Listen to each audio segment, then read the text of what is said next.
Un sueño, de Amado Nervo. Introducción. Al lector. Este cuento debió llevar por título Segismundo o la vida es sueño, pero luego elegí uno más breve, como para ser voceado en la Puerta del Sol por vendedores afanosos, entre el ajetreo y la balumba de todas las horas. Un sueño, llamóse, pues, a secas, y con tan simple designación llega a ti, amigo mío, hablarte de cosas pretéritas que suelen tener un vago encanto. Claro es que no es un cuento histórico. Mi buena estrella me libre de presumir tal cosa, ahora que tanto abundan los eruditos y los sabios. A mí, que por gracia no seré erudito jamás, y que sabio, no he acertado a serlo nunca. En sí, un cuento de ambiente histórico, como diría un italiano. Lo que pasa en él pudo haber sido.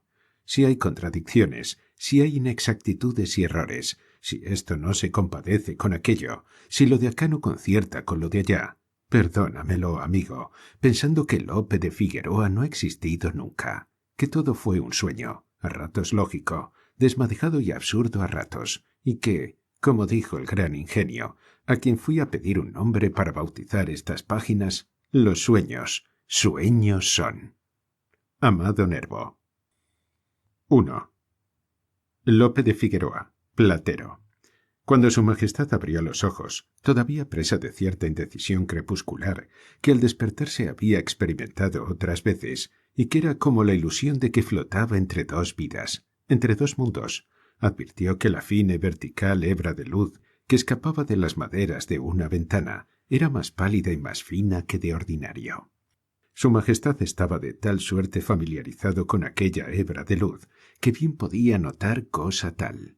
Por ella adivinaba diario, sin necesidad de extender negligentemente la mano hacia la repetición que latía sobre la jaspeada malaquita de su mesa de noche, la hora exacta de la mañana y aún el tiempo que hacía.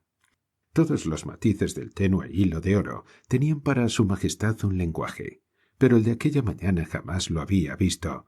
Se hubiera dicho que ni venía de la misma ventana, ni del mismo cielo, ni del mismo sol. Mirando con más detenimiento, su majestad acabó por advertir que, en efecto, aquella no era la gran ventana de su alcoba. Vaya si había diferencia. Su humildad y tosco material saltaban a la vista. Su majestad se incorporó a medias en el lecho y, apoyando la cabeza en la diestra, púsose a examinar en el aposento, estrecho y lucido de blanco, en la media luz, a la cual iban acostumbrándose ya sus ojos, lo que le rodeaba. Al pie del lecho, pequeño y bajo, había un taburete de pino, y sobre él, en desorden, algunas prendas de vestir. Una ropilla y un ropón de modesta tela, harto usada, unas calzas, una capa. Más allá, pegado al muro, un vargueño, cuyos cerrojos relucían. En las paredes algunas estampas de santos y un retrato, en un rincón una espada. Su majestad se frotó los párpados con vigor, y cada vez más confuso, buscó maquinalmente la pera del timbre eléctrico, que caía casi sobre la almohada, aquella pera de ágata con botón de lapislázuli, que tantas veces oprimió entre sus dedos, y a cuya trémula vibración respondía siempre el discreto rumor de una puerta, que al entreabrirse dejaba ver, bajo las colgaduras, la cabeza empolvada de un gentilhombre de cámara. Pero no había timbre alguno. Su majestad, sentado ya al borde del lecho, perdida absolutamente la moral, sintiendo algo así como una terrible desorientación de su espíritu, el derrumbamiento interior de toda su lógica, más aún de su identidad, quedóse abismado.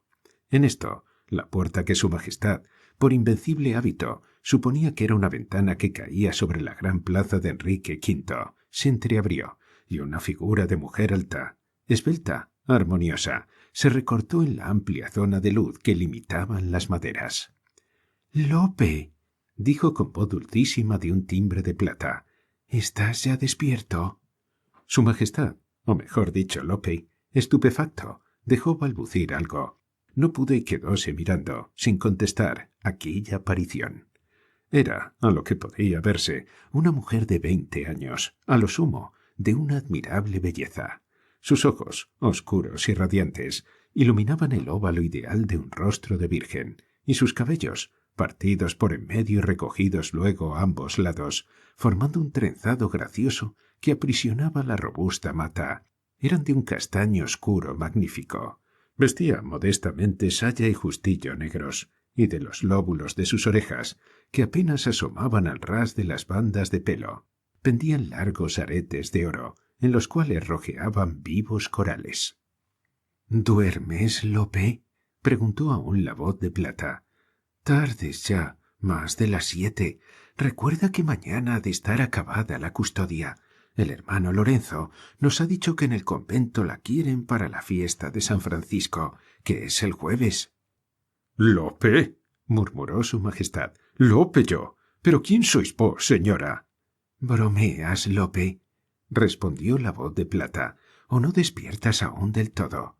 Y acercándose con suavidad puso un beso de amor en la frente de su majestad, murmurándole al oído: —¿Quién he de ser sino tu Mencía, que tanto te quiere?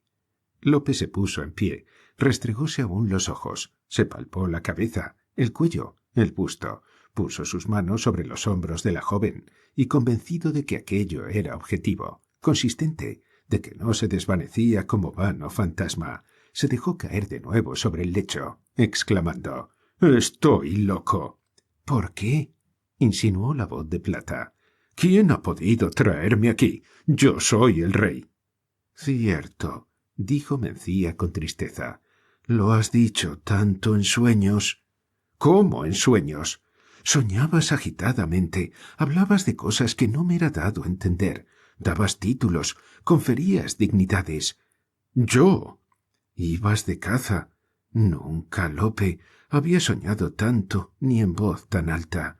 Por la mañana tu dormir se volvió más tranquilo, y yo me marché a misa, con ánimo de que reposaras aún hasta mi vuelta. Lope, mi Lope querido, ¿te vistes? Ya es tarde. Has de acabar mañana la custodia. Sería dado, al que esto escribe, expresar la sensación de costumbres, de familiaridad, de hábito, que iba rápidamente invadiendo el alma de Lope. El pasmo se fue la estupefacción, quedaba un poco de asombro, lo sustituyó cierta sorpresa, un resabio de extrañeza, de desorientación. Luego, nada, nada. Tal es nuestra prodigiosa facultad de adaptación a las más extraordinarias circunstancias. Nada que no fuera el sentimiento tranquilizador de la continuidad de una vida ya vivida, que sólo había podido interrumpir por breves horas un ensueño engañoso. Que él había sido rey.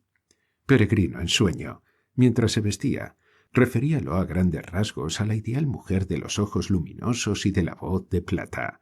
Yo era rey, un rey viejo de un país poderoso del norte de Europa. Vivía en un gran palacio rodeado de parques.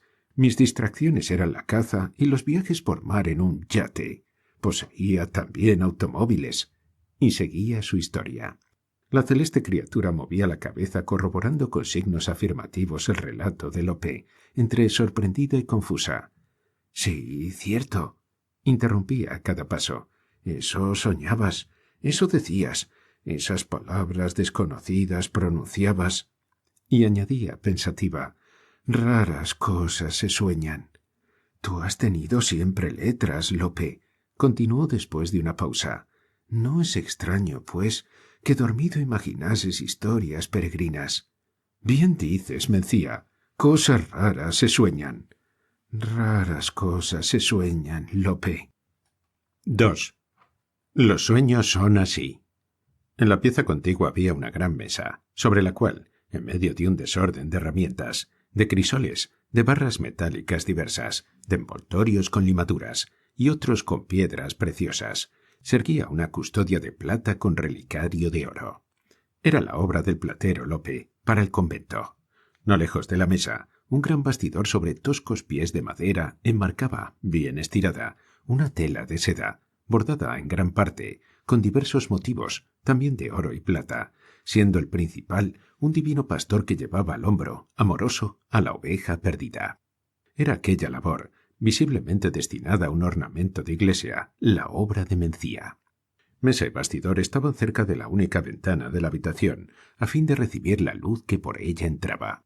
En el lado opuesto, En el intervalo existente entre una puerta y el ángulo del muro había un escritorio de modesta apariencia, como todo el mobiliario. Sobre él un rimero de libros, de piedad, de enseñanza o entretenimiento. Entre los primeros, el libro espiritual del Santísimo Sacramento de la Eucaristía, del padre Juan de Ávila, y un libro de horas. Entre los segundos, el diálogo de la dignidad del hombre, del maestro Hernán Pérez de Oliva, y el diálogo de la lengua, de don Juan Valdés.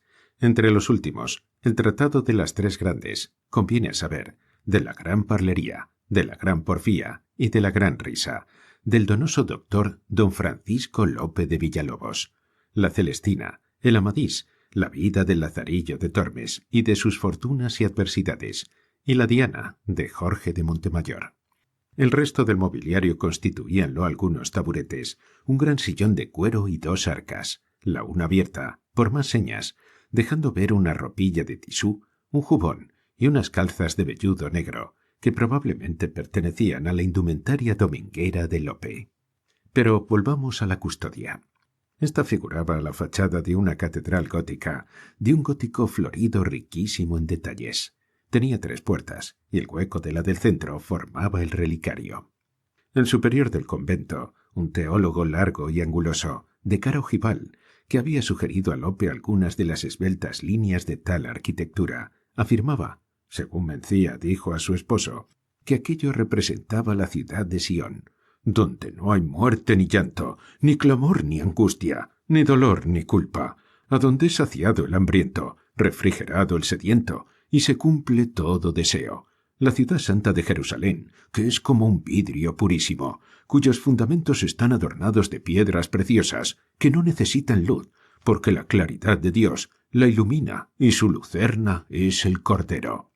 Y Mencía, espíritu apacible y cristalino, cuando esto escuchaba de los labios del religioso, sentía, según expresó a Lope, suaves transportes de piedad y algo como un íntimo deseo de entrar con su amado a esa custodia celeste, a ese tabernáculo ideal, a esa ciudad divina que estaría sentada entre nubes, como Toledo sobre sus rocas, y cuyo interior debía asemejarse al de la capilla de los reyes de la catedral, que era la obra religiosa de más magnificencia que ella había contemplado. Faltaba por ajustar algunos topacios y amatistas y por cincelar una torrecilla de oro. Lope, con una pericia de la cual minuto a minuto iba sorprendiéndose menos, púsose a la obra, en tanto que Mencía bordaba en su gran bastidor con manos ágiles de reina antigua. A medida que pasaban las horas, Lope sentíase más seguro, más orientado y sereno. Parecíale recordar el modesto e ignorado ayer, desde que tuvo uso de razón, hasta que se enamoró de Mencía, desde que se casó con ella, hasta ahora en que trabajara su custodia para el convento. Todos los eslabones de la cadena de sus días, que momentos antes, sueltos y esparcidos, quebrantaban su lógica y enredaban y confundían las perspectivas de su memoria, iban soldándose naturalmente y sin esfuerzo. Sí, recordaba. Él no había sido nunca más que Lope de Figueroa, natural de Toledo. Su padre fue librero, y en la calle de los libreros había nacido él. Gracias al comercio del autor de sus días, pudo leer bastante, mucho para la época. Hubiera seguido aquel comercio, pero temprano se sintió tentado por el arte divino de la orfebrería. Siempre que lo llevaban a la catedral, a San Juan de los Reyes, a Santo Tomás, y en sus pequeños viajes, a algunas de las grandes iglesias de España, caía en éxtasis ante las custodias, los copones, los relicarios. Se sabía de memoria los detalles de mayor parte de estas obras maestras de metal que existían entonces en la península, casi todas ellas en forma de quiméricas arquitecturas, en que la inspiración de los artistas no conocía límites para su vuelo. El nombre de los Arfe, esos magos oriundos de Alemania, era para él como el nombre de una divinidad. La custodia de Córdoba, ejecutada en 1513 por Enrique, la de Sagún, la de Toledo, hecha en 1524, única que Lope había podido contemplar, formaban para él como los 3 resplandores de gloria de este hombre excepcional. La custodia de Santiago y la de Medina de Rioseco, ejecutadas por el hijo de Enrique, Antonio Arfe, de estilo plateresco. Las había visto en 2 reproducciones de yeso en un taller de Toledo, y lo cautivaban en extremo. Y la amistad de Juan Arfe, que era su camarada y que a la sazón había ejecutado ya la custodia de Ávila, hecha en 1571, e iba a ejecutar la de Sevilla, que empezó en 1580, fecha alrededor de la cual gira este absurdo relato, le llenaba de orgullo. Aún estaban en el porvenir la custodia del mismo, que fue después, en 1590, una de las joyas más preciadas de Valladolid, y la de Juan Benavente, cincelada en 1582, en el estilo del Renacimiento. El nombre de Gregorio de Varona, que empezaba ya a ser célebre, era también de los que estaban siempre en sus labios, pero si profesaba el culto más ingenuo y fervoroso por todos estos grandes artistas, hay que convenir en que el de sus predilecciones era el abuelo Arfe, Enrique, y en que hubiera dado la mitad de su vida por ser el artífice de un fragmento siquiera de la gran custodia de plata, única que, como decimos, había podido contemplar, aunque por reproducciones o dibujos conocía las otras, que para el cardenal Jiménez ejecutó el artista, y que tantas veces vio esplender en medio del incienso, bajo las gigantescas naves de la catedral. Sí, él fue siempre Lope de Figueroa, ahora estaba seguro de ello. Lope de Figueroa, de 26 años de edad, Lope de Figueroa, que soñó rey, un rey viejo, de quién sabe qué reino fantástico, en quién sabe qué tiempos extraordinarios y peregrinos. Sin embargo, Mencía, insistió el platero al llegar a esta parte de sus pensamientos, jurara que no he soñado, sino que he visto, que he tocado aquello. Aún no puedo desacostumbrarme del todo a no ser lo que fui, lo que imaginé que fui. De tal suerte era claro y preciso lo que soñaba. Los sueños son así, respondió Mencía apaciblemente, sin levantar los ojos de su bordado. Los sueños son así. A mí me contristó mucho, siguió diciendo. Me hizo gran lástima verte en el lecho, sacudido por la ansiedad. Quise despertarte, pero no lo logré. Tan pesadamente dormías. Por fortuna, a poco desapareció el sobresalto. Ahora recuerdo que hablabas de un atentado contra un hijo que tenías, y pronunciabas palabras raras que nunca oí antes, y que infundían a todos miedo, terror y espanto. Decías, los anarquistas. Sí, es cierto, exclamó Lope, sintiendo subir de nuevo a su cerebro una ola de extrañeza. Eran unos rebeldes, como nuestros comuneros, incomparablemente peores, fuera de toda ley. Y después, tu hijo, el príncipe, moría asesinado, y tú, tristemente, seguía reinando. Gustabas de cazar. Deja que haga memoria. E ibas no sé dónde, en una máquina vertiginosa, en la que has nombrado hace poco. En un automóvil, ya te lo he dicho. Eso es, algo así he escuchado, algo incomprensible. ¿Sabes cómo era esa máquina? No podría imaginarlo. Oh, jurara que la he visto, que la he poseído, Mencía de mi alma. Era... ¿Cómo te explicaría yo esto? Era como un coche que anduviese solo, merced a una mecánica que no acertarías a comprender. Volaba, Mencía, volaba. Y vivía yo, asimismo, entre muchedumbre de otras máquinas. Las había que almacenaban y repetían la voz del hombre. Las había que, sin intermedio alguno, llevaban la palabra a distancias inmensas, y otras que lo hacían por ministerio de un hilo metálico. Las había que reproducían las apariencias, aun las más fugitivas, de los objetos y de las personas, como lo hacen los pintores, solo que instantáneamente y de un modo mecánico. Máquinas que escribían con sorprendente diligencia y nunca vista destreza, como no podrían hacerlo nuestros copistas. Maguer sus abreviaturas, y con una claridad que en vano pretenderían emular nuestros calígrafos. Máquinas que calculaban sin equivocarse jamás, máquinas que imprimían solas, máquinas que corrían vertiginosamente sobre 2 bordes paralelos de acero. Yo habitaba una ciudad llena de estas máquinas y de industrias innumerables. Los hombres sabían mucho más que sabemos hoy, y eran mucho más libres, pero no felices.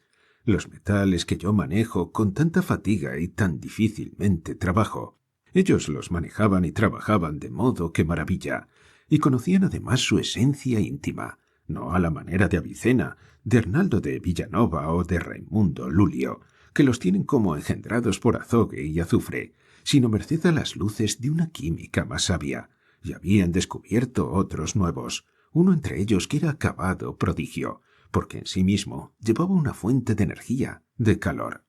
Vestían las gentes de distinta manera que vestimos tú y yo, y vivían una vida agitada y afanosa.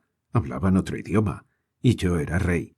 Tenía ejércitos con armas de un alcance y de una precisión que apenas puedo comprender, y junto a las cuales nuestros arcabuces con sus pelotas, nuestras culebrinas de mayor alcance y nuestros cañones serían cosas de niños. Poseía flotas, no compuestas de galeras, galeazas y galeones, no construidas a la manera de nuestras naos, no movidas a remo o a vela, sino por la fuerza del vapor de agua mencía, el cual escapaba de ellas en torbellinos negros, y algunas se sumergían como los peces, y... Imaginaciones del malo han podido ser estas, Lope, tramadas con ánimo de perturbarte, y ello me contrista, te lo repito. Mi madre leíame que a San Antonio Abad le aparecían en confusión, en el desierto, seres absurdos y artificios malignos, nunca vistos por nadie.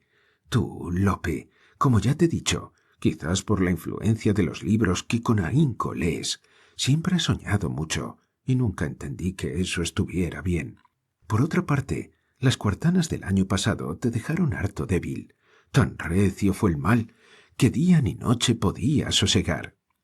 Y abandonando su labor, la esbelta y delicada figura fue hacia su amado, cogióle suavemente de la diestra y le llevó a la ventana, añadiendo material y untuosa. Descansa un poco. La custodia estará hoy terminada. Son ya las 10. Desde las 8 trabajas. Solacémonos mirando la gente que pasa. 3. Toledo. Aun con cierto resabio de duda, Lope se asomó a la ventana.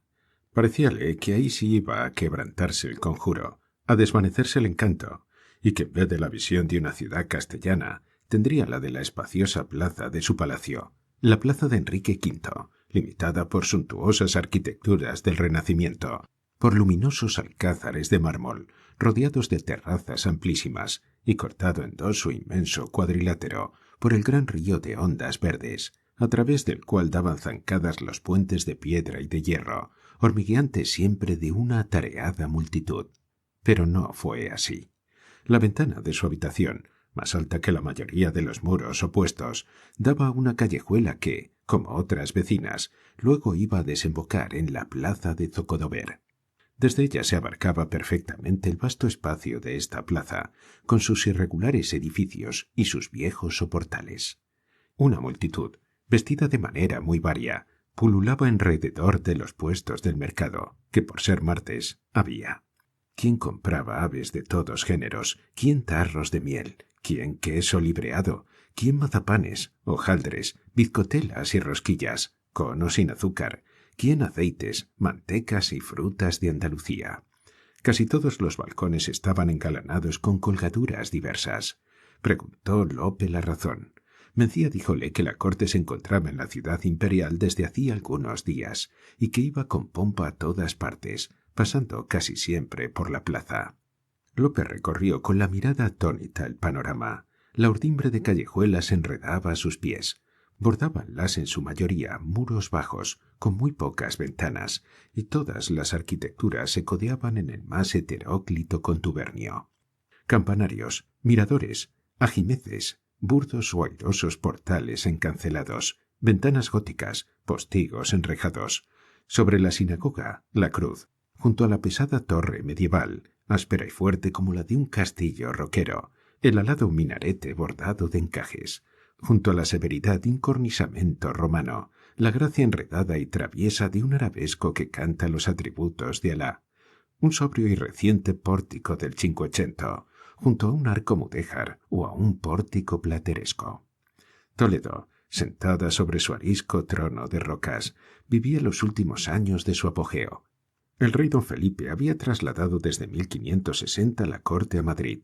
Era esta última villa, denominada la única corte, muy sucia y malsana, a pesar de tan pomposo nombre. Contaba a lo sumo 30.000 habitantes, y en mucho tiempo su población no aumentó, por cierto, de una manera sensible. la metrópoli del mundo, porque lo fue en aquellos siglos que empezaron con Carlos V, cuando no hubo caso para el sol en los dominios españoles. Lo único que, por lo pronto, ganó con el traslado de la corte a su recinto fue la tala despiadada de sus hermosos bosques, testigos del dominio de los árabes y de los triunfos de Alfonso VI. Desnudas quedaron las comarcas que habían ensilvecido los siglos y Madrid en medio de un erial. Las calles, estrechas y torcidas, estaban limitadas por casas de un solo piso, porque la regalía de aposentos obligaba a quienes construían casas más altas y espaciosas a alojar a la nobleza, y por tanto los propietarios se defendían construyendo las llamadas casas a la malicia. Las moradas de los grandes casi no se distinguían de las demás, sino por los torreones que ostentaban. La amplitud de la villa apenas si excedía al viejo ensanche hecho por los árabes, y en su mayor parte las antiguas murallas estaban en pie o dejaban ver su anterior trazado, siguiendo un largo rodeo para llegar desde la calle o barranco de Segovia hasta el Alcázar. En cambio, era Madrid frecuentada por innumerables forasteros, y en su calle mayor, siempre animada, y en sus muchas callejuelas, se codeaban los soldados que había mojado la lluvia pertinaz de Flandes y los que había tostado el sol de Nueva España, los veteranos que habían peleado en San Quintín, y aun algunos, muy raros, que recordaban las hazañas del César en Túnez, y los aventureros que andaban en busca de cualquier empresa. Entonces se intentaba la de Portugal, a fin de emplear en ella su coraje, su arcabuz y su inútil espada. Los bravos a quienes fue dado ver con don Juan de Austria los apretados trances y la gloria de Lepanto, y los que, siguiendo las huellas de Pizarro, admiraron los portentos del Perú. ¿Cuántas veces, entre aquella turba de valientes o bravoneles, desencantado, triste, enfermo, recordando la libre vida de Italia, que amó tanto, pasearía también con su manquedad y su genio don Miguel de Cervantes Saavedra, hidalgo, soldado, escritor de entremeses, alcabalero, comisionista, miserable, hambriento y semidios? Toledo, pues, como insinuábamos al principio, a pesar de su grandeza y hermosura, iba a convertirse en breve, gracias a Madrid, en una ciudad muerta, en una ciudad museo, pero también, y por esto mismo, en la Roma española, a donde devotos y pensativos se encaminarían la poesía, la historia y el arte a meditar sobre las pasadas grandezas. Mas ahora, qué bullicio y qué animación por donde quiera. Las miradas de Lope discurrían de una a otra calleja, de uno a otro rincón, de uno a otro ángulo de la gran plaza, sorprendidas y embelesadas. Aquí, caballero de una poderosa mula pasilarga, con gualdrapas de terciopelo carmesí, iba un clérigo copetudo, canónigo sin duda. Acá, un chicuelo de caperuza verde jugaba en el arroyo. Allá, una dueña, que bien pudiera llamarse doña Remilgos, acompañaba a una doncella de negro manto, hermosa como un éxtasis, que se dirigía a misa. Más allá, un grupo de ministriles con sus instrumentos acudía a quién sabe qué fiesta, alborotando a más y mejor.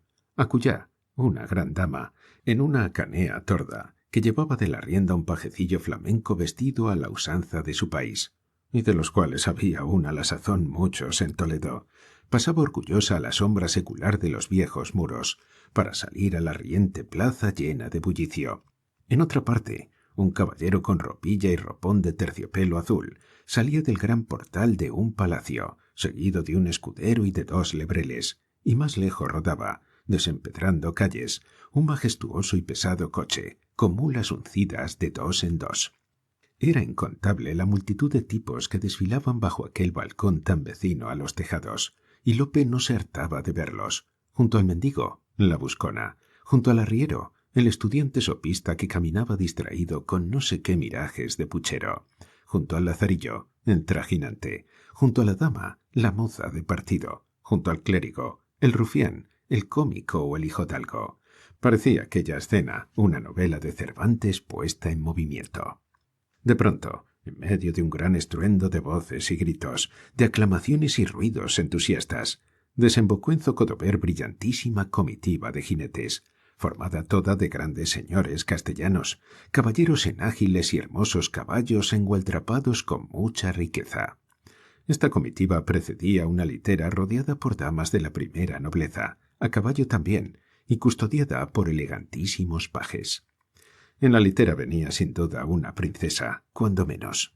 «La reina doña Ana, la cuarta mujer del rey», cuchicheó al oído de Lope la dulce voz de Mencía. «Es una señora muy buena», añadió. La comitiva perdióse pronto en la tortuosidad de una de las calles, y no quedó ya más que el remolino del pueblo, a quien el respeto había atado un punto los labios, y que volvía a sus grandes voces entusiastas, en confusión inextricable, mezcladas a los gritos de los mercaderes que pregonaban las excelencias de sus artículos. 4. Una conversación. En esto, Lope y Mencía oyeron pasos en la escalera, seguidos de algunos francos golpes a la puerta. «Debe ser Gaetano», dijo Mencía, y fue a abrir. Un joven como de la edad de Lope, alto, rubio, hermoso, entró riendo al taller. «Lope mío», exclamó con inflexión italiana, pero con articulación correctísima. «¿Cómo estáis?» Y le besó en ambas mejillas. Luego, con un movimiento de cortesía lleno de distinción, que contrastaba acaso con la humildad de su traje, besó la larga, la afilada y pálida mano de Mencía. Era Gaetano mozo muy regocijado y de mucho despejo. Trabajaba con Doménicos Theotocópulos, con quien había venido de Italia en 1576, cuando el Greco fue contratado en Roma para que decorase la iglesia de Santo Domingo el Antiguo, y tenía aún en sus ojos todo el deslumbramiento de una adolescencia entusiasta.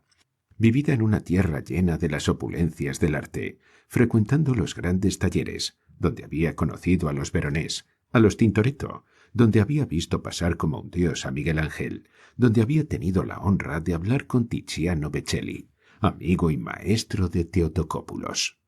Tiziano, el inmenso artista, había muerto en Venecia ese mismo 1576, de la peste y a la edad de 99 años, y a Gaetano le había sido dado contemplarle, aun con el pincel en la maestra mano trémula, y honrado por artistas, por sabios y príncipes, al igual de un emperador. Bastábale cerrar los ojos para ver la nobilísima figura, el rostro oval, impregnado de cierta vaga tristeza, la nariz de perfecta curva, la sedosa barba blanca del maestro incomparable. «Bellas historias de Italia sabéis, Gaetano», dijo Mencía, «y es donoso para contarlas», añadió volviéndose a Lope. «Muchos donaires sabe mezclar con ellas.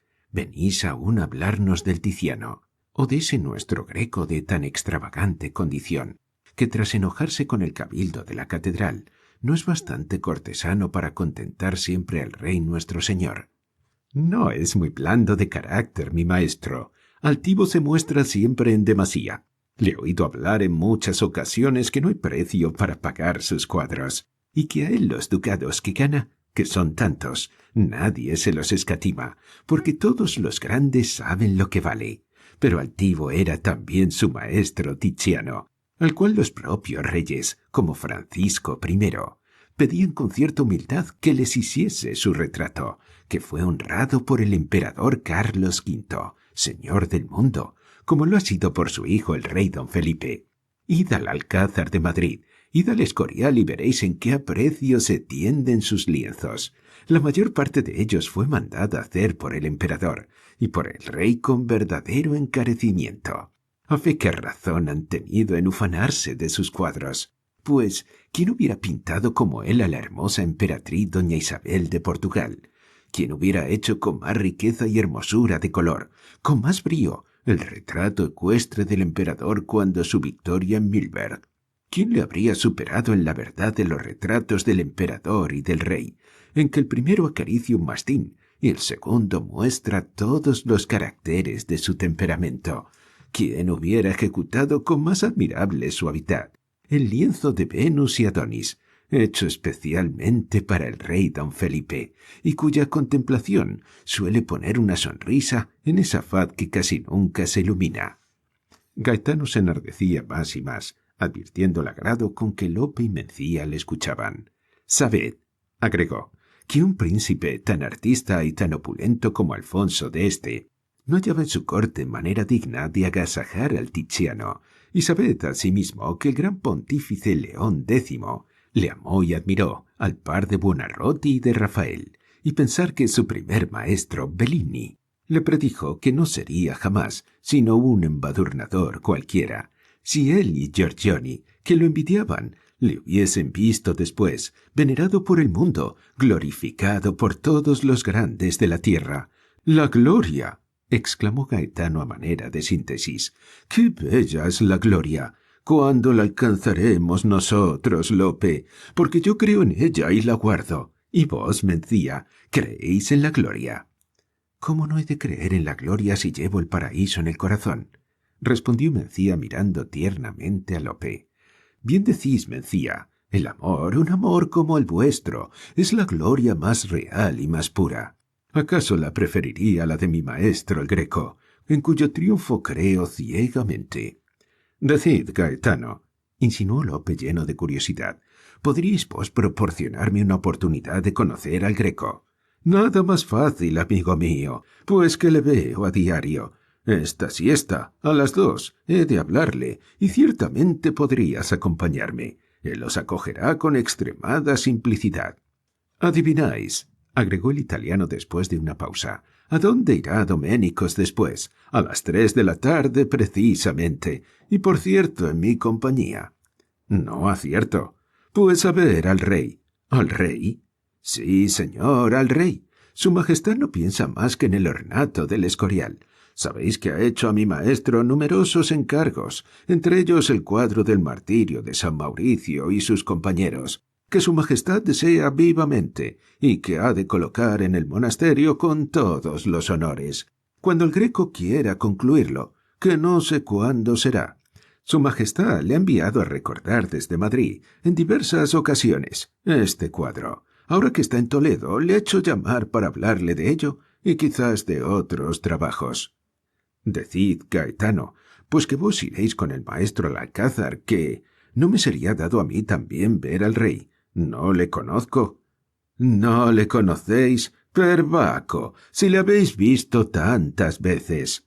Lope experimentó de nuevo la penosa confusión, el angustioso extravío que a veces le invadían el alma durante aquella visión de otros tiempos. Pero reportándose luego, respondió: —Le he visto siempre de lejos, le he distinguido apenas. En Madrid, cuando he encontrado su coche, las cortinillas estaban echadas. —Sin embargo —intervino Mencía—, me comentaste, Lope, que siendo niño, allá por el año 1560, asististe en Toledo a la jura del príncipe don Carlos, que con muchísima pompa celebróse en la catedral. —Claro —respondió Lope cada vez más confuso—, pero hace tantos años. —Es cierto —siguió diciendo para disimular su turbación— lo que cuentan del rey. —Tanto cuentan —interrumpió Gaetano—. Referid vos, Lope, lo que sepáis.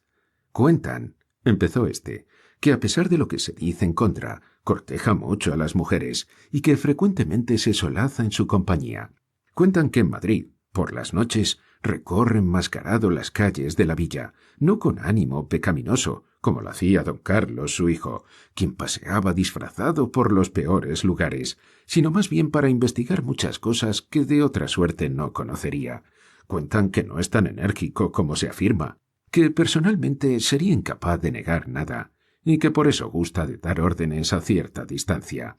Cuentan que es tan orgulloso que jamás sigue un consejo, a menos que no se le dé indirectamente, y él lo escuche como a furto de todos.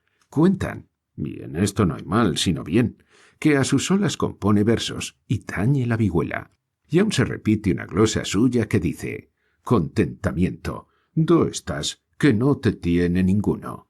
Cuentan, y en esto sí hay mal, que es disimulado y rencoroso, y que harto lo probó con los rigores que dio muestra con el dicho príncipe don Carlos, más inadvertido que perverso, y con sus crueldades en los Países Bajos, donde han acabado por llamarle el demonio del mediodía. Cuentan, aunque no lo creen sino los maldicentes, que alguna parte tuvo en la muerte de su hermano don Juan, cuya gloria y cuyas aspiraciones nunca vio con buenos ojos.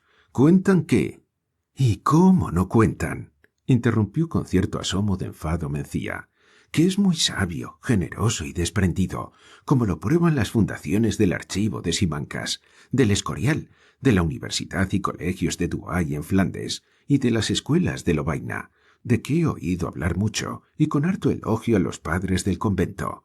¿Cómo no cuentan que es muy devoto del Santísimo Sacramento, que es muy sobrio, que habla poco, que tiene gran paciencia, aun cuando le molestan de sobra, que trabaja más que su salud lo permite, que es harto capaz para cualquier negocio, que gusta de la soledad y se santifica en ella, que, poseyéndolo todo, de todo se muestra desasido, hallando paz su espíritu en esta dejación de las cosas perecederas, que ama las artes, especialmente la arquitectura, y no cree que ejercerlas es propio de villanos, como lo piensan muchos señores, tan ignorantes que firman con una cruz y que no saben más que la ciencia del blasón y la de las armas. ¿Cómo no dicen que es bondadoso y afable con los humildes, si duro y altivo con los grandes, y que, por último, si es cierto que se le ve tan taciturno y apartado, fuerza es pensar que lleva en el corazón profundísima herida, la que le hizo con su muerte su primera mujer, doña María de Portugal, que de Dios haya, de la que enviudó tan temprano y que fue el único amor de su vida. Y habrá que decir también en su abono, exclamó Gaetano, en primer lugar, que ama y admira a Tiziano Vecellii, el más grande de los pintores. En segundo lugar, que ha encomendado muchos cuadros al Greco, el más ilustre de los maestros que hay ahora en España. Y en tercero, que ha protegido el estilo del Cinquecento, ese estilo frío, adusto, pero noble y majestuoso por sus proporciones, creado por Juan de Herrera, y que con mucho acierto sustituye a la prodigalidad de detalles ornamentales del Renacimiento español, y sobre todo a ese plateresco de Egas, Badajoz y Vallejo, que no me seduce, por cierto. Por todas estas cosas y por muchas otras, dijo Lope a manera de conclusión, quisiera ver al rey don Felipe II. Y vive Dios que, o poco he de valer yo en el ánimo de mi maestro Teotocópulos, o esta misma tarde, a las 3, iréis con nosotros al Alcázar. ¿Me lo prometéis? Os lo prometo. Antes de las 2 vendré a buscaros. Y dicho esto, Gaetano se despidió graciosamente, y alegre y ágil bajó los escalones de 2 en 2. 5.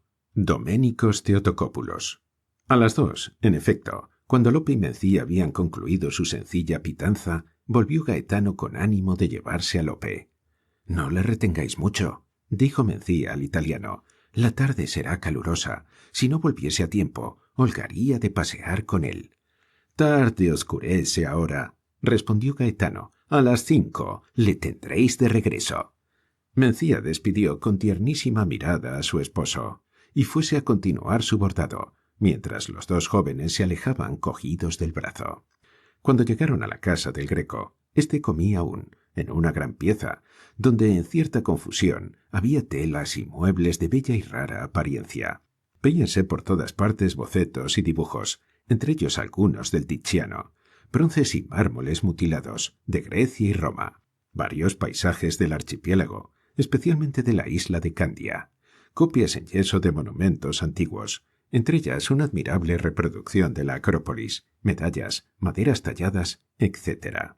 El Greco y un caballero, principal a juzgar por el acicalamiento y belleza del traje, daban fin a suculenta comida que 4 músicos amenizaban desde un ángulo de la vasta pieza, tañendo bien acordados instrumentos. Era el pintor muy joven aún, de 32 a 35 años representaba apenas, no obstante los asomos de calvicie que habían despoblado ya y ensanchado su frente. Llevaba la barba no muy espesa y terminada en punta, la cual alargaba aún más su rostro, ya largo de suyo. Su nariz era de aguileño corte, aunque quizás un poco grande, sus ojos no muy brillantes ni expresivos, y sus orejas algo desproporcionadas. Hablaba en italiano a su amigo, con voz áspera, y parecía referirle con animación una historia. En el mismo idioma saludóle Gaetano, añadiendo algunas palabras lisonjeras para presentarle a Lope, quien, un poco intimidado, se mantenía a cierta distancia. «Sentaos, don Lope», dijo sin ceremonia alguna el Greco, en el peor español del mundo y con el más detestable de los acentos, y señalando al caballero que con él comía, el cual representaba poco más o menos su edad, y que con una simple inclinación de cabeza había respondido al saludo de Lope y de Gaetano. Agregó, dirigiéndose primero. «Mirad bien a este caballero y decid si os place su retrato». Y le indicaba en caballete cercano un lienzo, empezado, como los otros, numerosos, que se veían por todas partes. En él, el caballero aparecía de pie y de frente, con la mano izquierda, larga y espatulada, apoyándose sobre el pecho, separados el pulgar, el índice y el dedo meñique, y unidos los otros dos, en esa elegante disposición tan cara a los viejos maestros. La barba, negra y puntiaguda también, caía con cierta austeridad sobre su gola blanca, y sus ojos tranquilos parecían ver, sin mirar, un punto lejano. Al lado izquierdo, abocetado aún, se percibía el puño de su acero. «Admirable es el lienzo», exclamó sinceramente López. «Os gusta, ¿eh? Pues a vos también he de retrataros un día», respondió visiblemente complacido el pintor. «Sabéis, Gaetano, que vuestro amigo tiene una fisonomía interesante», agregó. «Mi maestro, el gran Tiziano, afirmaba que no se deben retratar sino aquellos rostros en los que la naturaleza ha impreso un especial carácter. No era él, ciertamente, un retratista complaciente, y aun los príncipes hubieran de insistir para que los pintase». La acogida un poco brusca, pero llana y cordial del joven maestro, había quitado a Lope hasta la última brizna de su timidez característica en su nuevo estado. Era grande su admiración por el Greco, que si no gozaba aún de la notoriedad que le dieron después en Toledo, quizás más que sus amigos, sus opositores, dispuesto siempre a hablar de su extravagante condición y manera. Empezaba ya, sin embargo, a retratar a muchos hidalgos de Castilla, imprimiendo en todos estos trabajos su imborrable sello. Y la idea de que él también merecería ser pintado por aquella mano maestra le llenó de alegría. La conversación se generalizó a poco y se volvió animada. Teotocópulos habló de Italia, de su llegada a Toledo, de la impresión que esta ciudad admirable hizo en él, de cómo la había pintado y cómo la pintaría aún muchas veces, de sus desacuerdos con el cabildo de la catedral, que después de una tasación injusta, sólo le dio por uno de sus cuadros más trabajados 3.500 reales. Del rey, que no entendía ni gustaba sino a media su arte, y que frecuentemente hacía que le fueran a la mano en sus cuadros, cosa que a él le irritaba más allá de toda ponderación. Y por último, de un gran lienzo que le habían encargado para la iglesia de Santo Tomás, esa vieja mezquita renovada en el siglo XIV por el conde Orgaz, y cuya graciosa y elegante torre mudéjar era la que más en Toledo le gustaba. «¿Y qué cuadro será ese, maestro?», preguntó Lope. «Será», respondió Doménicos, «el entierro del dicho conde de Orgaz, que murió en 1323, y en el cual ha de verse la aparición de San Esteban y San Agustín. Magna obra de ser, lo aseguro, de una ordenación y composición muy laboriosas. Toledo entera aparecerá en el lienzo, asentada en su trono de piedra, y haré de cada uno de los personajes que figuren en el cuadro un verdadero retrato.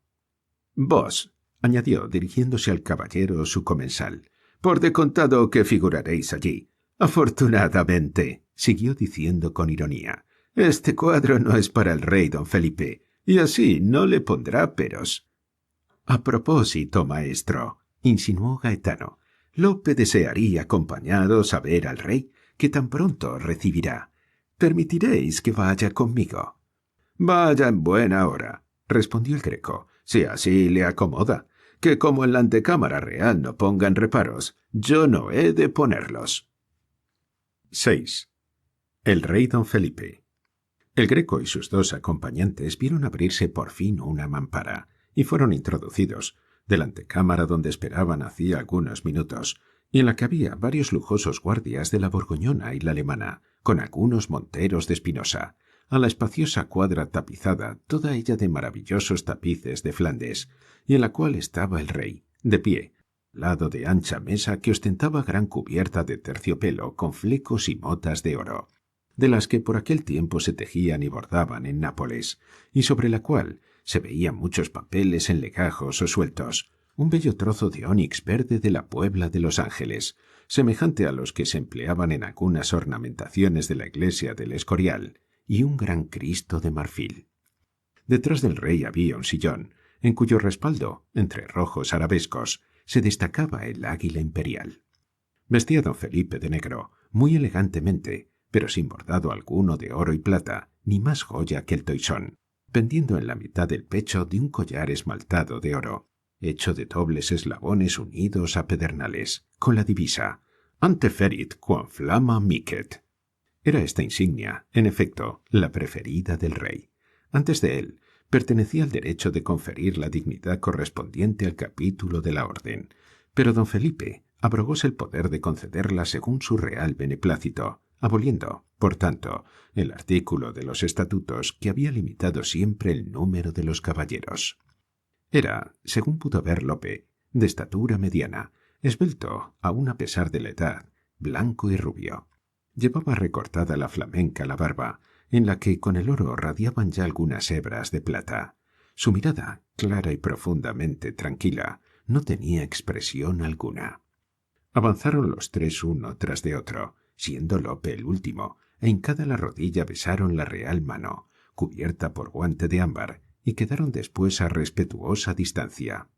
«Doménicos Theotocópulos», dijo el rey con voz glacial, pero sin el menor asomo de dureza al pintor, y sin mirarle a la cara, «deseo que pongáis más diligencia en los cuadros que se os han encomendado para el Escorial. Bien sabéis el empeño que he puesto en el ornato interior de las salas de los capítulos, para que sean dignos de la grandeza de toda la obra». «Lo serán, ciertamente, señor», respondió el artista con su pésimo acento. «Créame, vuestra majestad, que trabajo con empeño para servirle». «Huélgome de ello», respondió don Felipe. «Habéis madurado ya el asunto de nuestro cuadro. De él especialmente quería hablaros. Debe ser este asunto, según sabéis, la negativa de San Mauricio, jefe de la Legión Cristiana de Tebas, a sacrificar a los falsos dioses. Quiero que sea un cuadro de mucha piedad y edificación. Tened, pues, buen ánimo y dadle pronto remate». El Greco, que tenía sobre la conciencia su desvío para el cuadro, proveniente ya de que el asunto no le gustaba, ya de que no se le permitía en él ejercitar toda la independencia de su pincel, había pretextado que le faltaban elementos para su obra. Así es que, ante la pregunta del rey, halló que venía al pelo la excusa y respondió: «Antes lo hubiera hecho de tener lo necesario. Juan de Herrera os habrá dicho, señor». «Sé que os faltaban dineros y colores. De todo se os proveerá. Así lo he ordenado. El mismo Juan de Herrera, cuando vayáis a Madrid, os dará nuevos encargos. Todos los que vuestra majestad me haga por su conducto serán ejecutados con celo. Hombre es Juan de Herrera, que sabe hacerse entender y a quien yo tengo en gran estima». «Gentilhombre de prendas es», dijo el rey, «tan sabio como modesto y laborioso. Y estos jóvenes», añadió don Felipe volviéndose afablemente hacia Gaetano y Lope, «son vuestros discípulos».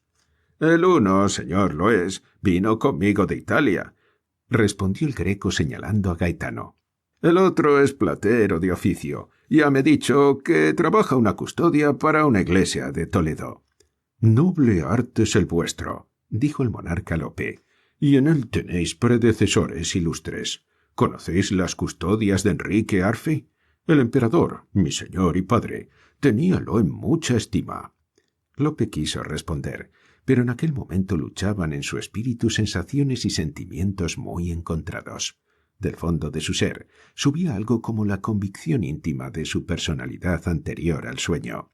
También él era rey descendiente de este monarca pálido, minucioso, devoto, displicente, mesurado y frío, cuya historia leyera tanto, y un choque de personalidades, de recuerdos confusos lo turbaba. No pudo hablar. El rey, más afable aún, creyéndole intimidado, díjole: «Sosegaos, sosegaos». Y volviéndose al Greco: «¿Habéis visto últimamente el Escorial?» «Lo he visto, señor. Notable es su severidad, así como la gallardía y hermosura de su iglesia. Herrera interpreta con suma pureza el Renacimiento. Es un artista sereno, sencillo y grande. Y el Escorial, digna obra suya y vuestra, señor». «Pláceme lo que decís, Doménicos Theotocópulos. Bien sabéis que yo he querido edificar un palacio para Dios y una choza para mí», añadió sonriendo levemente, tras de lo cual los tres besaron la mano que el monarca les tendía, dando por terminada la audiencia. 7. Mirando caer la tarde.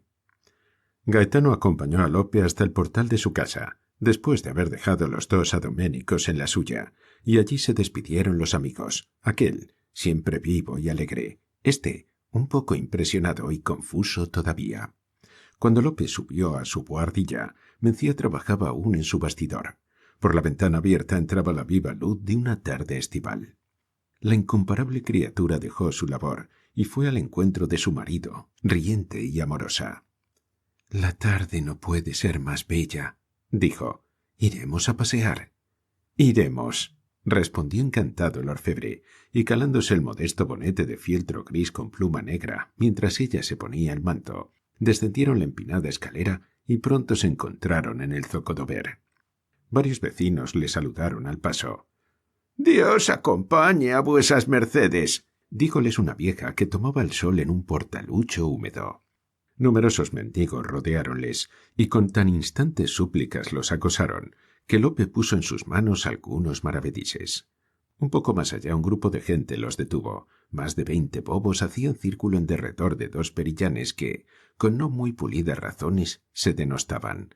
Habían reñido porque el uno, que estuvo en la Nueva España y sirvió al marqués del Valle, hijo de Hernán Cortés, encontrándose en la taberna vecina, donde jugaban a las tablas, charlaban o cantaban acompañados de la vihuela algunos soldados, había menospreciado al otro, el cual pretendía haber estado con los tercios españoles en la guerra de Francia, a las órdenes del conde de Egmont, cuando, según el primero, nunca fue más que un rapavelas de cierta iglesia de Medina del Campo, donde él le había conocido.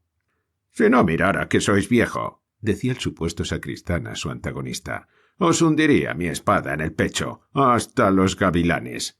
«Si se creerá joven el sacristán», contestaba con sorna el otro, que era un sesentón magro, barbicerrado, sucio y amarillo. «Si habrá pensado que mi pecho es tan blando como la cera de sus cirios.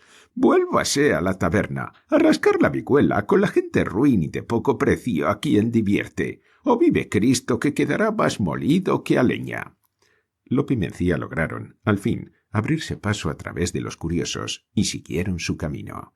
Entraron bajo el arco de la Sangre, que por una escalinata los llevó, pasando por el parador del Sevillano, a Santa Cruz. El admirable edificio, con su hermosa portada, su noble vestíbulo y su iglesia, detúvoles algunos minutos en su tranquilo y contemplativo vagar. Fueron después hasta la plaza del Alcázar, el cual se erguía severo y triste en la paz de la tarde asoleada, y en cuyas escaleras el César Carlos, que había mandado reedificarlo en los comienzos del siglo XVI, según sus propias palabras, se sentía emperador. En el gran patio, rodeado de su doble columnata corintia, advirtieron gran bullicio de pajes, escuderos y soldados, y en la plaza, y en el espacio comprendido entre el edificio y Santiago de los Caballeros, vieron mucha gente baldía que aguardaba la salida de algún personaje palatino, divirtiéndose con el trajín y balumba de servidores y militares. Fueron después hasta la puerta de Alcántara, pasaron el puente, donde se detuvieron un punto, pensativos, viendo correr la turbia linfa del Tajo, y ascendieron suavemente por la colina en que se asentaba, hosco y sombrío, el castillo de San Servando. Allí, sobre unas motas de césped, sentáronse a la sombra de los altos muros.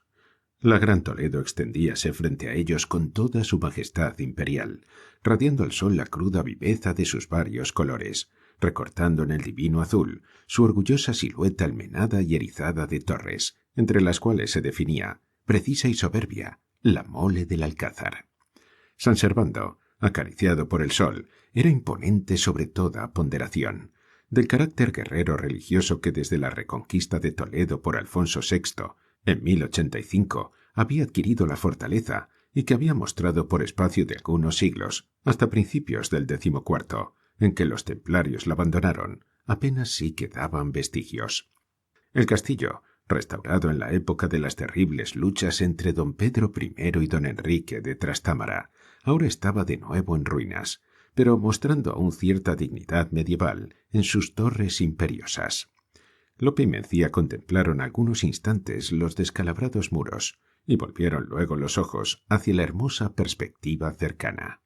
A sus pies corría el Tajo en su lecho de rocas, ciñendo casi por completo con sus brazos fluidos a la ciudad, como a una amada. Más allá, al otro lado del arrabal de Antequeruela, se adivinaba la vega apacible y florida. El cielo era de una incontaminada pureza. Una frescura primaveral llegaba de los campos, de las peñas, del río.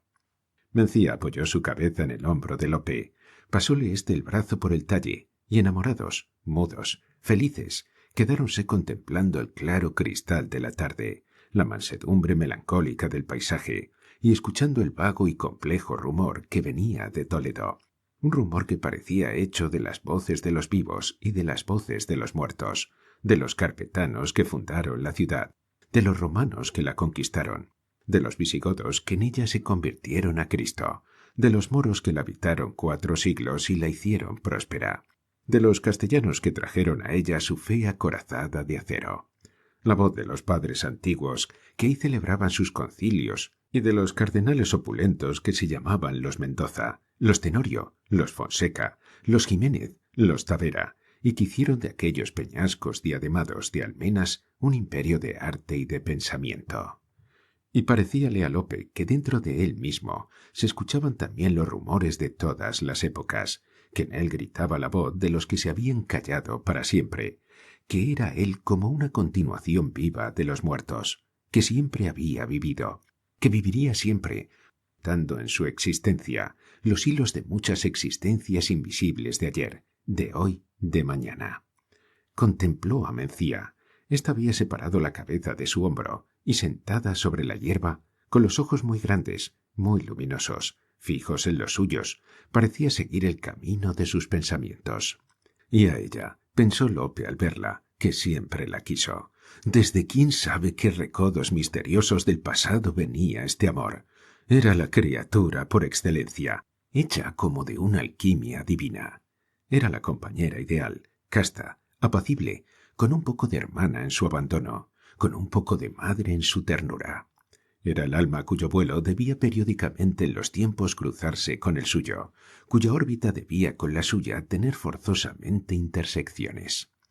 Para él había la Dios hecho, toda pulcra, como los más claros cristales, clara, incorruptible como el oro e inocente como la rosa.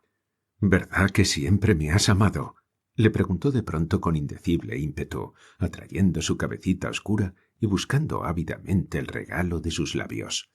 «Siempre», respondió con simplicidad la voz de plata. «Siempre».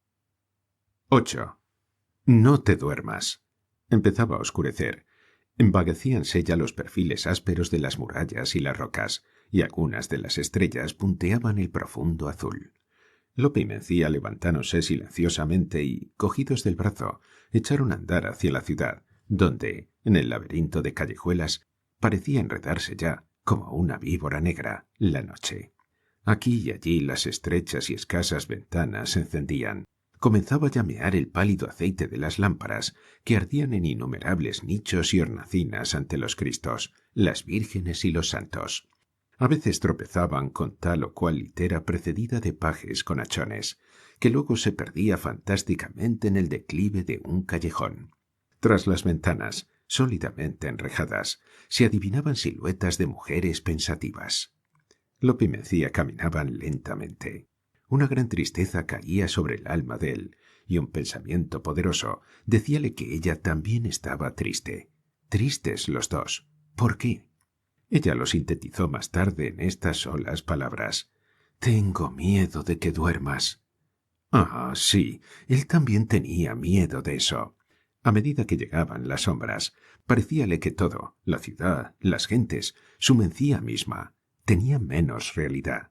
Si iría el sueño a disolver aquello como a vano fantasma, si estaría aquello hecho de la misma sustancia de su ensueño, si al dormir perdería a su amada. ¡Qué desconsuelo! ¡Qué miedo! ¡Qué angustia!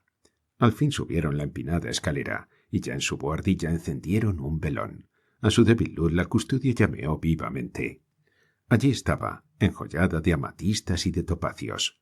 Su arquitectura de oro y plata se erguía misteriosa y santa. Representaba la celeste Sión, donde no hay muerte, ni llanto, ni clamor, ni angustia, ni dolor, ni culpa, donde es saciado el hambriento, refrigerado el sediento, y se cumple todo deseo. La ciudad mística de Jerusalén, que es como un vidrio purísimo, cuyos fundamentos están adornados de piedras preciosas, que no necesita luz, porque la claridad de Dios la ilumina, y su lucerna es el Cordero. Mientras él quedaba contemplando aquella obra admirable de sus geniales manos de orfebre, Mencía fue a preparar la humilde cena, y volvió a poco con un cacharro que humeaba levemente, despidiendo gratos olores. «Berenjenas con queso, ¿de qué tanto gustas?», dijo. Cenaron en una esquina de la mesa, muy juntos y muy silenciosos, mirándose casi de continuo, y sintiendo él que sobre la frugal pitanza querían caer sus lágrimas. Tras unos cuantos bocados retiró Lope la escudilla con desgano, e impulsado por un incontenible ímpetu de ternura, ciñó suavemente a Mencía por el talle, llevóla hacia la ventana, arreñanóse allí en un viejo sitial de cuero, hízola a su vez sentarse sobre sus rodillas y empezó a acariciarla castamente, pasándole la diestra, temblorosa, como para bendecirla, sobre los negros y abundantes cabellos. Ella quedósele mirando con una indecible expresión de amor y de angustia. Un vago entorpecimiento parecía ya amargar a Lope. ¡Qué bien estaba allí! Por la ventana entraban los hálitos primaverales y la luz de las estrellas. Toledo empezaba a dormir. Íbanse apagando todos aquellos rumores de los que Lope había creído discernir la voz de los vivos, mezclada con la voz de los muertos. Amaba con todas las fuerzas de su corazón. Era amado serenamente por aquella santa y luminosa criatura. Qué íntima sensación de seguridad y de paz lo invadía. Qué bueno era apoyar su cabeza entorpecida en la blanda y palpitante almohada de aquellos senos y dormir, dormir. «No, no», exclamó Mencía, como si hubiese seguido los pensamientos de Lope. «No te duermas, no te duermas. Lope mío, por Dios, no te duermas». Lope hizo un esfuerzo y abrió aterrorizado. Cuán grandes eran los ojos, que comenzaban a cerrarse. «¿Por qué, mi amor? ¿Por qué?», interrogó. «Porque me perderás, porque al despertar ya no habrás de encontrarme». «¿Cómo? ¿Qué dices? Luego tú no existes. Luego esos ojos y esa boca y esos cabellos y ese amor no son más que un sueño». «No son más que un sueño», repitió Mencía fúnebremente. «Pues entonces», insinuó Lope con espanto, tú no vives. Tú, Mencía, la esposa de mi corazón, la elegida de mi alma, la única quien siento que he amado, desde hace mucho, mucho, desde todos los siglos. No eres más que una sombra». «Más que una sombra», repitió fúnebremente la voz de plata. Lope hizo un desesperado esfuerzo para contrarrestar el entorpecimiento implacable que volvía de plomo sus párpados, y manteniendo los ojos bien abiertos y oprimiendo con fuerza entre sus brazos a aquella amada de misterio, empezó a besarla desesperadamente, y entre besos y lágrimas decíale: «No te has de ir, no, no he de perderte, señora mía, dueña mía, amada mía. No te has de ir, no he de cerrar los ojos, no he de sucumbir al sueño. No te arrancarán de mis brazos, ni te devorarán las tinieblas. Habré de amarte siempre, despierto, en un día sin fin, en un perenne día». Y ella, con una voz a cada instante más vaga, como si viniera de más lejos, repetía moviendo tristemente la cabeza: «No duermas, mi señor, no duermas, no duermas». Y los ojos de Lope se cerraban dulcemente, dulcemente. Las formas de Mencía íbanse desvaneciendo, desvaneciendo, desvaneciendo. 9. Su Majestad despierta. Cuando Su Majestad despertó, era ya muy tarde. La viva hebra vertical que fingía como una soldadura de luz entre las dos maderas de la ventana, de aquella ventana de siempre, decía a Sattla ahora la habitual pericia de sus ojos, tan hechos a contemplarla.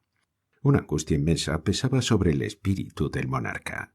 De sus apagadas pupilas habían rodado en sueños lágrimas que humedecían aún la blancura de su barba. Alargó la flaca diestra hacia el timbre eléctrico y lo oprimió con fuerza. Aún no se extinguía la trémula vibración a lo lejos, cuando una puerta se entreabrió discretamente y en la zona de luz destacóse una silueta respetuosa. El rey ordenó que se abriesen las ventanas y una oleada de luz entró, bañando muebles, lienzos, tapices y obligando a su majestad a esconder la cara entre las manos. Hizo sus abluciones matinales, dejóse vestir automáticamente y echóse luego sobre un sillón, murmurando: «Hoy no recibiré a nadie. Estoy un poco enfermo. Ved si mi hermana se halla en sus habitaciones», añadió. Instantes después la misma silueta entreabría la puerta y una voz obsequiosa decía: «Su Alteza vendrá a ver a su Majestad enseguida». Una princesa pálida, alta, enlutada, con tocas de viuda que aprisionaban sus rizos nevados, llegó a poco a la presencia del soberano y tras ella volvió a entornarse la puerta. «Hermano mío», dijo con un casi imperceptible tono de ceremoniosa cordialidad, «¿estáis enfermo?». Su Majestad, por única respuesta, echóle al cuello los brazos y, olvidando todo protocolo y aquel dominio y señorío de sí mismo que siempre le había caracterizado, púsose a llorar silenciosamente. La austera princesa, sorprendida, mantenía sobre su hombro la cabeza de su hermano y dejábalo aliviar una pena, al parecer tan honda, y que ella no podía adivinar, hasta que su Majestad, desatando el afectuoso nudo, indicó a la dama un divancito rosa que se escondía en la penumbra del lejano rincón, y allí, sentado cerca de ella, le refirió melancólicamente la historia de Lope y de Mencía. «A nuestra edad, señor», dijo cuando la hubo oído la princesa, «son muy dolorosos esos ensueños». «Pero ¿no pensáis, hermana, que doña Mencía ha existido, que me quiso, que la quise en otro siglo, o cuando menos que amó a alguno de mis abuelos, y él me legó, misteriosa y calladamente con su sangre, este amor y este recuerdo?» «¿Quién sabe?», respondió la dama agitando con leve ritmo la pensativa cabeza. «¿Quién sabe? Hay muchas cosas en los cielos y en la tierra que no comprende nuestra filosofía. Pero en todo caso, señor, de esto hace más de 3 siglos, y vuestra Mencía, de haber existido, no es ya sino un puñado de polvo en la humedad de una tumba lejana. Hermana mía, no la veré, pues, nunca, nunca más he de verla. Yo la amé, sin embargo. Estoy loco, hermana mía, la amé y anhelo recobrarla». «Señor», replicó la princesa con voz apagada, «sois rey, rey poderoso, pero todo el poder de vuestra majestad no basta para aprisionar una sombra ni para retener un ensueño». Madrid, invierno de 1906.